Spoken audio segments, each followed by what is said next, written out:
মুসলমান একবার জেগে উঠলে নারে তাকবীর আল্লাহু আকবার বললে পৃথিবী সুদ্ধা কেঁপে ওঠে। দিল্লি দাদা বাবুদেরকে বলছি, দাদা বাবুরা, এই নরেন্দ্র মোদীর উস্কানিতে তোমরা যে লাফাচ্ছ, বাংলাদেশে একটা বাল আছে না, বাল তোমরা ছিঁড়তে পারবা না।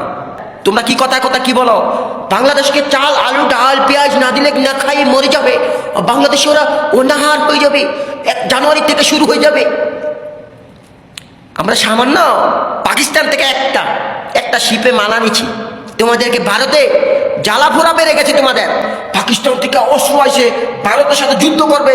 কথাটা মনে রাখো, যদি কাম লাগে বর্তমানে পাকিস্তান থেকে না, অল বিশ্ব থেকে অস্ত্র আনবো ভারতের সাথে মোকাবেলা করার জন্য। আমরা বাংলাদেশের সন্তান, আমরা কেউকে ভয় পাই না। কি মনে করো এটা বাংলাদেশ? তোমাদের মতন গরু সোনা খাই আমরা বড় হয়েছি, আমরা মাছে ভাতে বাঙালি, তোমাদের মতো গু খাইয়া বড়ই নাই। আমরা মুসলমান ধর্ম ভারতও আছে, বিশ্বের সব জায়গায় আছে।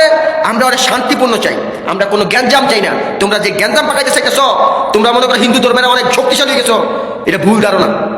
যারা প্রকৃত হিন্দু তাদের কাছে জিজ্ঞাসা করো মুসলমান কি। তোমরা রাজনীতি পলিটিক্স খেলতেছো হিন্দু ধর্মের কাছে, মুসলমান ধর্মের কাছে, মানে একটা ঝগড়া সৃষ্টি করার জন্য।